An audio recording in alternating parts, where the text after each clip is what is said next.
On est place de Clichy et on fait une manifestation pour les droits des travailleurs du sexe. Pour dire qu'on est contre cette loi de pénalisation des clients, pour dire qu'il faut accorder des droits aux putes, leur accorder l'accès aux droits communs, ce qui protégera les putes exploitées en même temps que les putes libres. Pute en colère, l'OPF fait la guerre.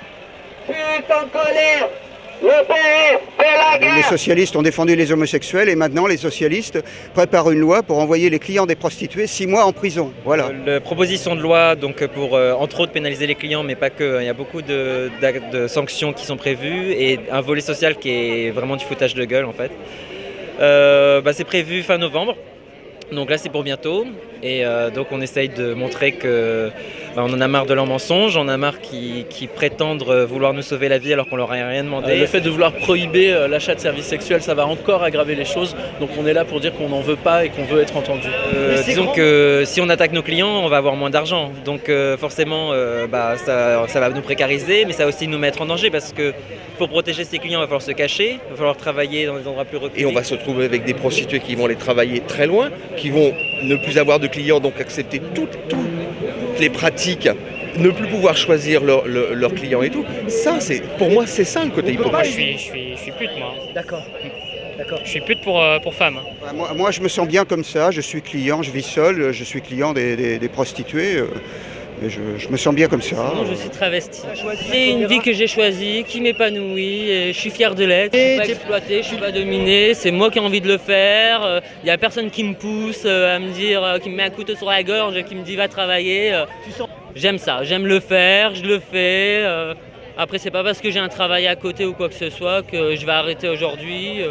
On dit le client, mais il y a aussi les clientes, il y a aussi une prostitution masculine, mesdames.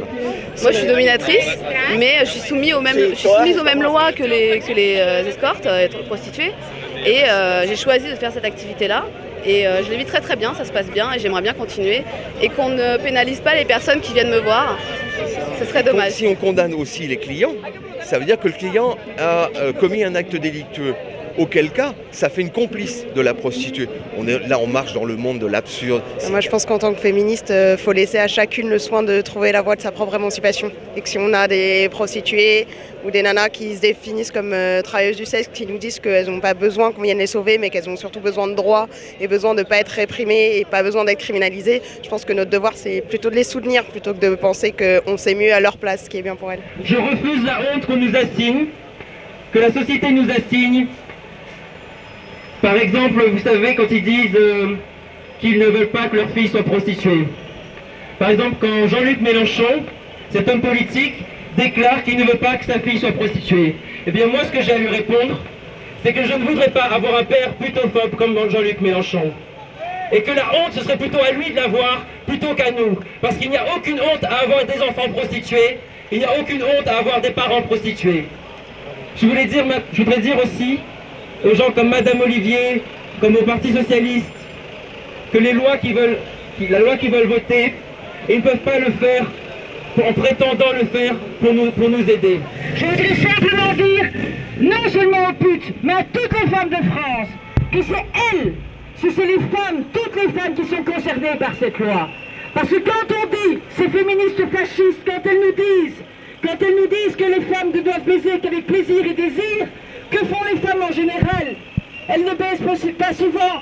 Elles baisent aussi pour faire plaisir à leur mari. Elles baisent aussi pour avoir un collier de diamants. Nous au moins, on est des putes. Nous, dès le départ, les clients savent qu'ils doivent payer, et pas beaucoup, et ils ont du plaisir. À chaque fois qu'un pouvoir cherche à moraliser la sexualité des citoyens, on a déjà un pas dans quelque chose de totalitariste et d'inacceptable. C'est pas à l'État de définir quelle serait la bonne sexualité, quelle serait la mauvaise sexualité. Les clients, en même temps, moi je m'attends pas trop à ce que... il y en aura quelques-uns qui vont venir aujourd'hui, mais je pense que les clients, ils ont beaucoup plus peur que nous, en fait, parce que même à la rigueur, c'est presque plus stigmatisé maintenant d'être client que d'être travailleur du sexe. Alors qu'on devrait reconnaître l'utilité des prostituées, et au lieu de les mépriser, on devrait leur donner le droit à la sécurité sociale, et, comme tout le monde. Voilà. Moi, je suis là pour parler de l'hypocrisie qui existe, du fait qu'on reconnaisse les revenus des prostituées, mais qu'on ne reconnaisse pas leur statut. Et ça, c'est juste absolument pas normal. Quelque part, on s'occupe de certains problèmes, alors qu'il y en a d'autres beaucoup plus importants en ce moment. et qu'on essaye de mettre la lumière là où il n'y a pas lieu d'en avoir en fait. Et vous savez, c'est comme Marie-Madeleine qui s'est repentie, Jésus l'a sauvée de la prostitution. Donc je pense que bon, maintenant on a laïcisé un peu ce truc-là, mais on est dans la même logique. Hein. Les socialistes ont aboli la peine de mort, ont légalisé le mariage des homosexuels et voilà ce qu'ils font maintenant. On a eu droit à Sarkozy, il a fait de nous des délinquantes en instaurant le délit de racolage passif qui veut strictement rien dire. Aujourd'hui la gauche veut faire de nous des victimes et finalement pénaliser nos clients, c'est-à-dire nous pénaliser nous parce que nous priver de nos ressources et rendre nos conditions encore plus compliquées. Donc finalement que ce soit la droite ou la gauche, il y a toujours cette espèce de vieille morale qui réapparaît de manière cyclique en fait dans la politique et qui veut régir la sexualité des adultes. Les prostituées, ce sont des êtres humains. Et des êtres humains, c'est pour moi là, ce qu'il y a de plus important. Voilà. Et on est bien content de trouver ces femmes qui sont en général gentilles, à part quelques exceptions. Mais enfin, moi, je n'ai pas à me plaindre, vous voyez. J'aime pas à me plaindre. Moi, voilà. je pense que c'est un travail parce que je l'exerce, parce qu'on paye des impôts et que donc je vois pourquoi si on nous reconnaît fiscalement comme un travail, pourquoi est-ce que quand il s'agit d'avoir des droits, tout d'un coup, c'est plus un travail. Pour moi, il ne faut pas confondre esclavage sexuel et prostitution. Pour moi, ça n'est pas la même chose. Il y a un commerce, c'est-à-dire il y a le fait que quelqu'un a le droit de travailler, le droit de se revendiquer prostitué. Ça, pour moi, c'est la première chose. Et par ailleurs, il y a les mafias. Effectivement, c'est un très fort pourcentage de la prostitution, mais qu'on sache s'attaquer au bon problème. L'ordre moral qui vient de la gauche comme il vient de la droite, il vient autant de la gauche que de la droite d'ailleurs dans ce domaine-là. C'est pas une question de droite et de gauche la prostitution. En fait, ils pensent que soit on ment, soit on est aliéné, soit on est traumatisé. Il y a toujours une bonne excuse pour invalider notre parole. Et je pense que justement en tant que féministe, ça doit être le b.a.-ba, quoi, de laisser les premières concernées s'exprimer et d'arriver ensuite. Bien sûr, il y a fondamentalement une notion derrière du bien et du mal.